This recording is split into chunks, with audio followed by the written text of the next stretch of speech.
Hello everybody, this is the Rabid Hedgehog, and this is going to be my review of the Garmin Virb XE action camera. And this is what it looks like all the way around it. As you can see, it does come with a GoPro-esque style universal mount on the bottom. The case is automatically waterproof out of the box up to 50 meters, which is quite impressive. As you can see, it's got this big orange seal all the way around that. And just in case you do scratch up this front end, they can get these separately basically to help replace those. So on the inside here, as you can see, quite open. It holds the battery. Go ahead and shove that back in there. The SD card goes right next to the battery right there. And also, because it is waterproof, they include this little anti-fog device that sticks over inside the case right there. So that's what goes on the inside of the Garmin Virb. Go ahead and button that up. Now let's go ahead and show you what the user interface looks like here. See, it's got a little LCD there. And it tells you how much card space, pictures, and everything that you got like that. Battery indication. Now this camera is pretty cool in all the sensors that it includes. As you can see, if you just kind of scroll through here, you have G-force. And then you can go through and, let's see, you can kind of look at your current settings and things like that. Vivid color, high quality. This is set to 1080p 60. Like I said, G-force. There's actually elevation, some other things like that, but GPS has not locked yet since I'm inside. Also, you can go through and go through the menu. It's real easy to navigate. To like select, you hit the OK button here. You can see mode HD video. You can switch through to slow-mo, time-lapse, tall video, and then HD. Like I said, resolution, we're going to do 1080p. It can do 720 as well. And then we're going to do 60 frames per second, but you do have the option of 48, 30, and 24. You can change the field of view on this. This does help a little bit on lens distortion and all that. You can do wide, zoom, or ultra zoom. You can actually turn lens correction on too to help ease that fisheye effect as well. Light boost, just in case you're in a lower light setting. Stabilizer for image stabilization, which is a cool feature similar to what Sony has on there. Loop mode, obviously you can see 5 minutes and things like that, so if you have it filming, it'll film in a loop. Auto record, that's if it's off and you slam it to the record setting and it turns itself on. Video output, and then also the pro settings. And you can see the pro setting is on. It allows you to change your color option between flat and vivid. There's your white balance selection, and sharpness, ISO limits, EV bias, and EV lock. Right now I'm not going to mess with those settings at this time, but you can see it's got quite a few little options here. You can put it in picture mode with single, burst, time-lapse, or extended time-lapse. You can change the field of view to wide or zoom. Changes from 12 megapixels to 7 megapixels. You can turn on the self-timer. Also lens correction on that as well, and date stamps. You can go back. This is the Wi-Fi setting. You can turn on and off. Right now I have it off, but you can control this camera through the Virb app on a phone, or also through any of the Garmin like watches and some other Garmin products as well. Remote, kind of the same thing. And then Bluetooth, that's a pretty cool setting here. This camera can be completely wireless since it does not have an external microphone port. You can actually connect this to a Bluetooth device such as your Sena on your helmet, and that's what I will be using for the microphone today. It's already set up. Here's your sensors, and you can actually, as it shows add new, you can actually sync in a lot of extra sensors into this. Like right now, this thing has accelerometers, it also has gyroscopes, like I said, GPS for elevation and speed and everything of that nature as well, but you can put in like heart rate and multiple other things as long as it can sync into this, and it's quite incredible what all you can do with this. And as you can see, you can do orientation, which means you can actually do this automatically, and it automatically follows without a problem, which is pretty cool. Here's your microphone. You can choose an internal, external, or completely off. We will be using external with the Bluetooth. And the recording lights is just these lights here. Whenever you hit it, they'll turn red. And then the tones for the camera, date and time, which it can actually update on its own through the GPS.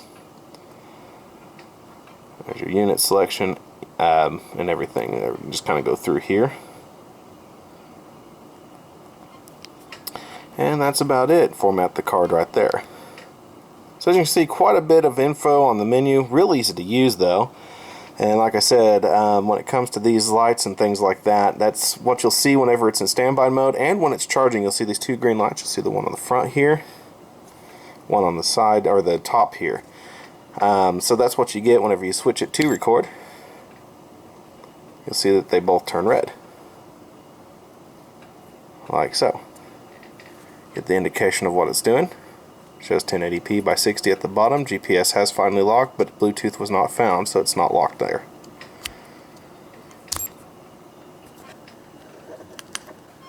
Now, one thing about the Garmin is that, as you can see on the side here, yes, it's completely waterproof. Like I said, there's nothing to worry about, no additional case required.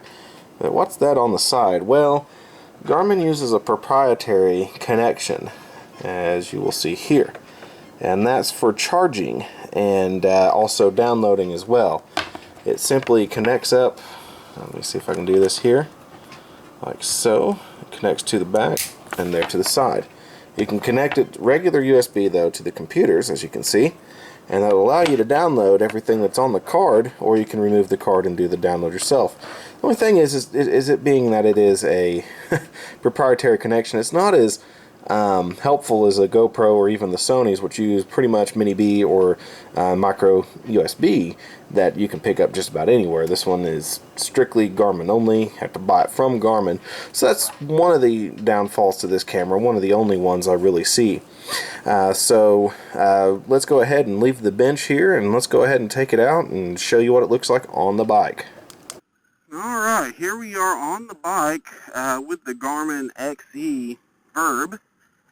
And, you know, the greatest attribute of this Virb really is the fact that it is very similar to the GoPro in terms of its layout and also profile on the front, where you can mount that on the front without much of an issue.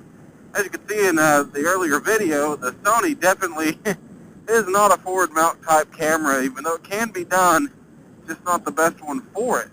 Now, when it comes to the fact that the Garmin uses the Bluetooth, that can cause a little bit of a problem, and you can probably hear that, is that the voice comes through very, very, well, twangy because of the Bluetooth and things like that.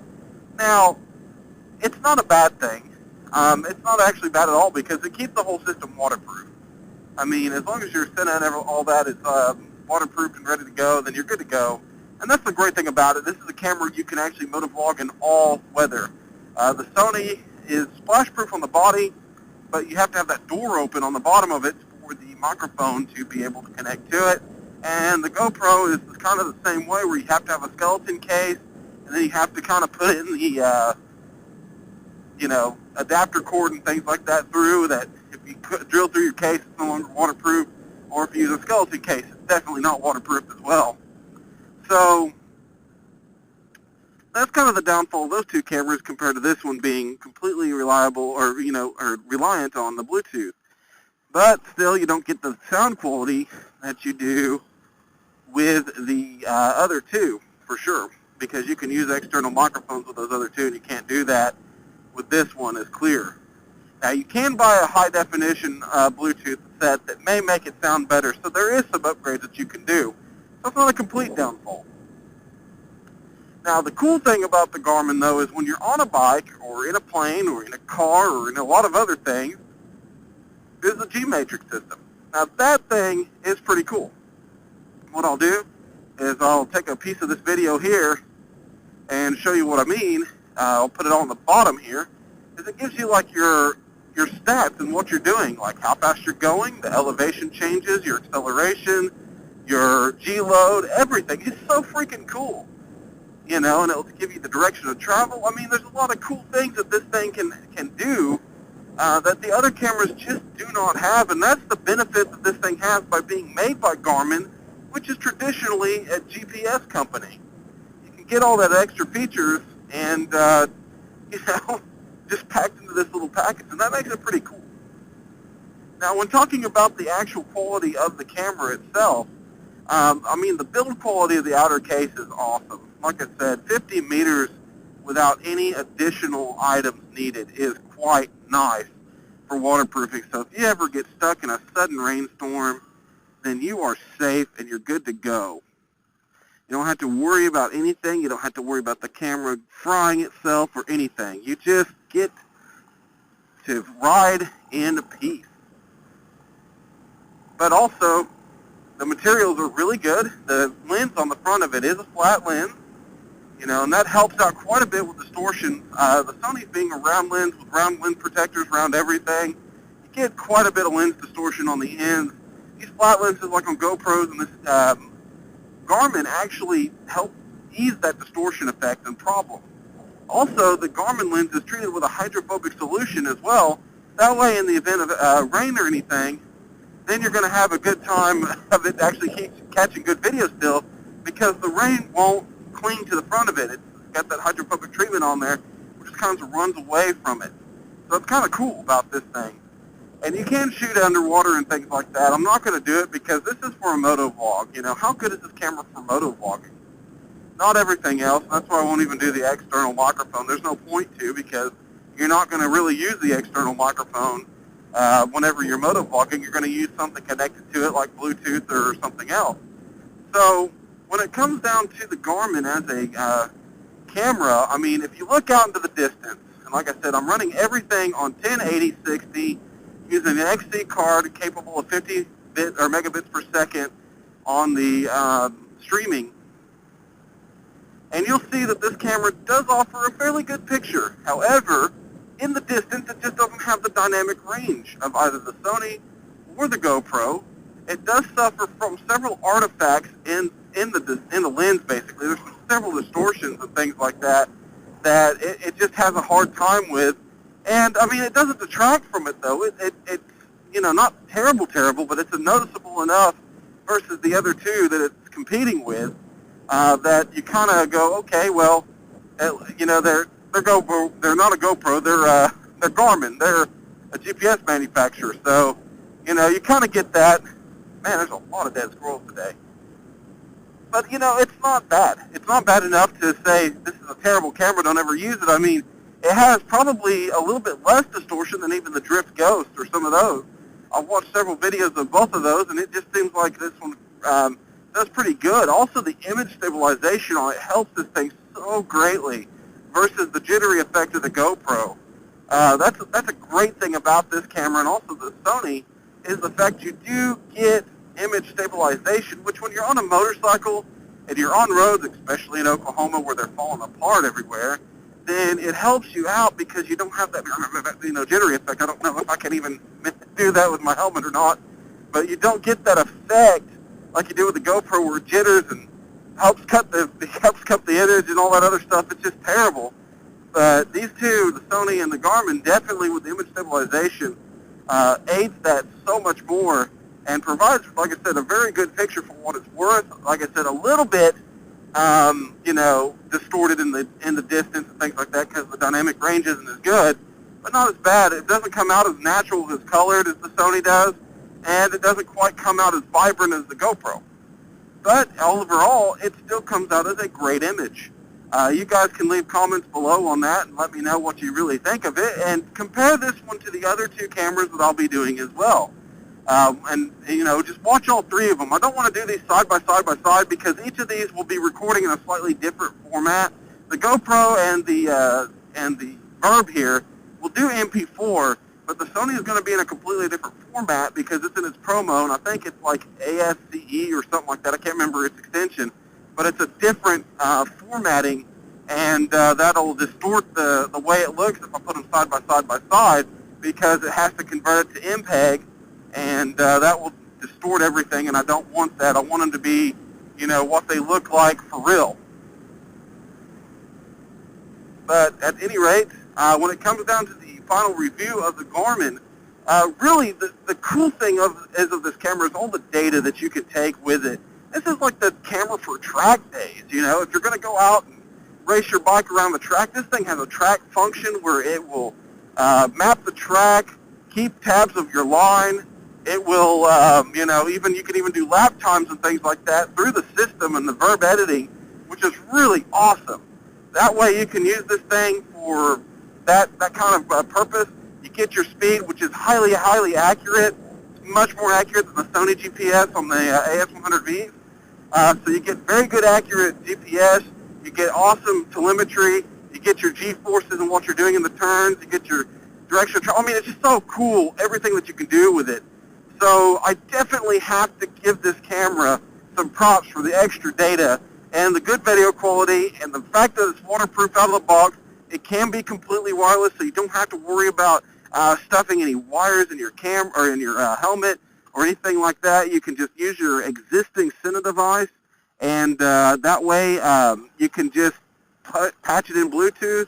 If you want to in the future, though, you can upgrade to a higher definition Bluetooth audio source to connect to it, and that way it will give you a better sound quality than what you're hearing right now. So there's a lot of things that you can do with this, and as a motovlogging camera, especially for the fact that you don't have to worry about rain or getting caught by that pesky neighbor that likes to spray you with their water hose or whatever at the beginning of your neighborhood. I'm not saying that really happens, but hey, you never know. Then you've got a great camera here. It starts at $300 for the X version, $299.99, and $399.99 for the XE version. So very affordable, just in line with all the other action cameras.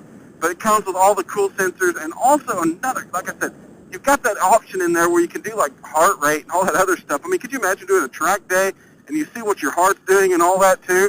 I mean, it's just, I don't know why, but it's cool to think about what you can do with it. So when I talk about this camera, I'm going to give this camera a 4 out of 5 stars. I mean, it's not perfect. It's not the best video quality. The limitation of the Bluetooth sound hurts it. And also the proprietary Virb connection can hurt this thing a little bit, since you have to buy their cord if something was to ever go wrong. So, that's the only things that really detract from it. Everything else on this camera is awesome.